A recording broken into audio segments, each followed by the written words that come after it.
पिछले वीडियो में आपको पीएच मान के बारे में बताया गया था कि किस प्रकार से विलयन का पीएच मान ज्ञात किया जाता है। पीएच मान पे आधारित बोर्ड एग्जाम में क्वेश्चन भी आते रहते हैं।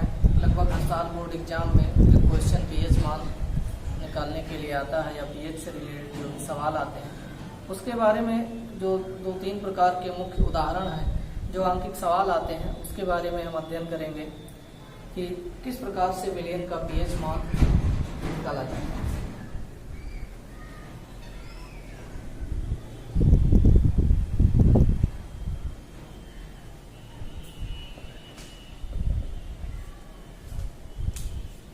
जैसे इसमें दे दिया है किसी विलयन का पीएच मान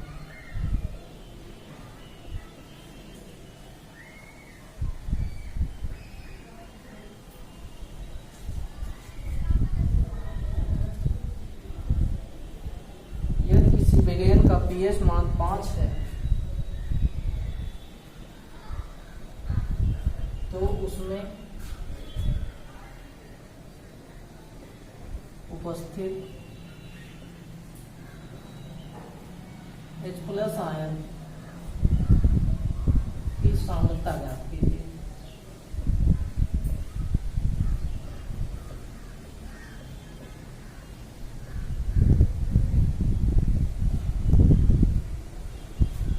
सवाल में यह दिया हुआ है कि विलयन का पीएच मान 5 है तो हाइड्रोजन आयन की सांद्रता ज्ञात करने के लिए।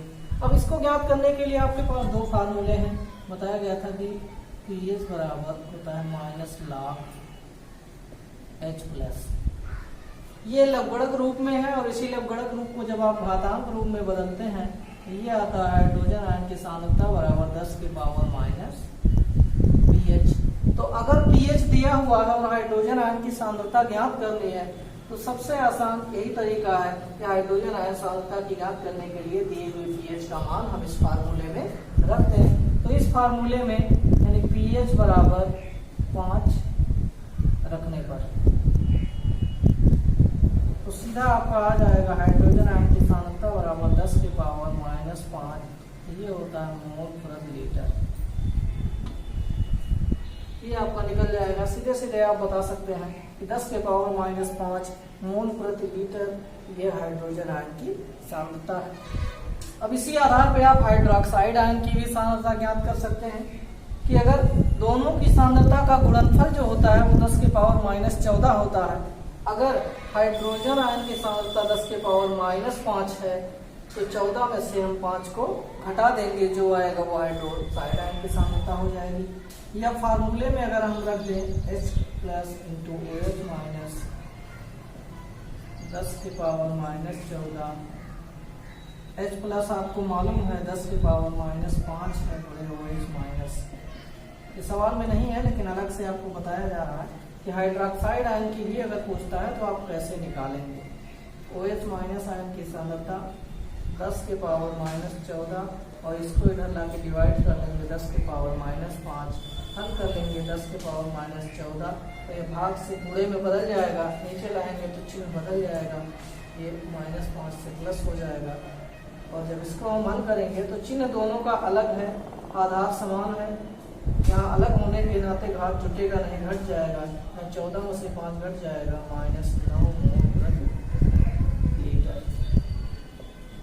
यानी ये आ गया हाइड्रोक्साइड आयन की सांद्रता। तो इस प्रकार से एक तरीके से ये सवाल पूछा जाता है। पीएच मान दे दिया होता है, हाइड्रोजन या हाइड्रोक्साइड आयन की सांद्रता पूछ ली जाती है। अब इसके बाद और हाइड्रोजन आयन की सांद्रता दे दे किसी विलयन में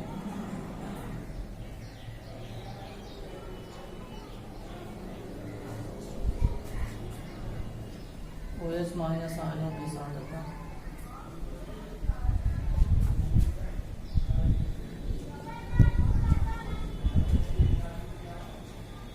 10 के पावर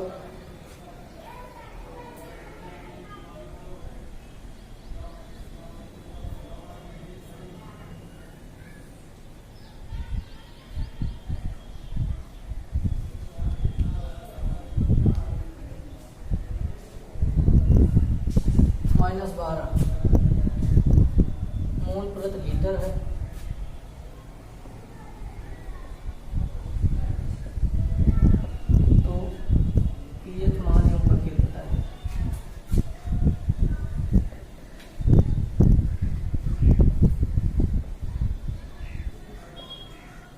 पीएच मान बताना है और विलयन की प्रकृति बताना है। अब इसमें हम देखते हैं सॉल्यूशन में किस प्रकार से। यहाँ पर हाइड्रोक्साइड आयनों की सांद्रता दिया हुआ है OH माइनस की 10 की पावर माइनस 12 मोल प्रति लीटर। अब यहाँ हम देखेंगे कि अगर हमको हाइड्रोक्साइड आयन की सांद्रता मालूम है तो हाइड्रोजन आयन की सांद्रता पहले हमको ज्ञात करना पड़ेगा, क्योंकि हाइड्रोजन आयन की सांद्रता से ही पीएच मान निकाला जाता है। तो सबसे आसान है कि हम सीधे 14 में से 12 को घटा दें या फार्मूले में रख के H plus into OH minus 10 की पावर माइनस 14। अब यहाँ पे हम मान रखेंगे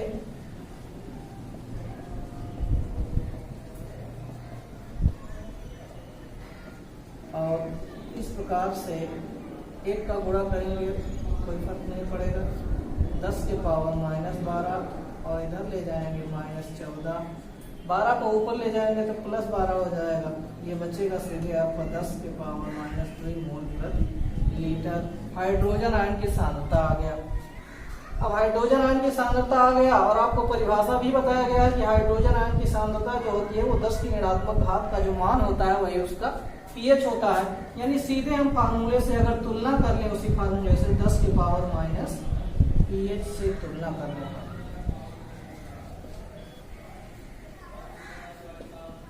तो यहाँ पर देखिए हाइड्रोजन आयन की सांद्रता दिया हुआ है, आधार सेम है तो वैल्यू दोनों तरफ सेम होगा, तब जब घात भी समान होगा यानी तुलना करने पर पीएच बराबर आ जाएगा 2 और पीएच बराबर 2 आ गया।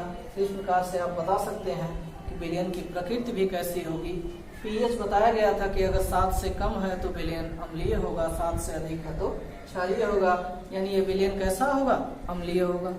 तो किसी भी प्रकार से अगर आपको हाइड्रोजन आयन की सांद्रता मालूम है तो सीधे इसी फार्मूले से तुलना करके आप घातांक की तुलना करके पीएच बता सकते हैं। और अगर पीएच मान मालूम है तो पीएच मान की सहायता से आप हाइड्रोजन आयन की सांद्रता या हाइड्रोक्साइड आयन की सांद्रता भी ज्ञात कर सकते हैं। तो इसी प्रकार के उदाहरण आपको परीक्षा में आएंगे, ये सब आप इस पे और भी बुक में दिया हुआ है अभ्यास में अंकित प्रश्न, उसको आप आसानी से हल कर सकते हैं।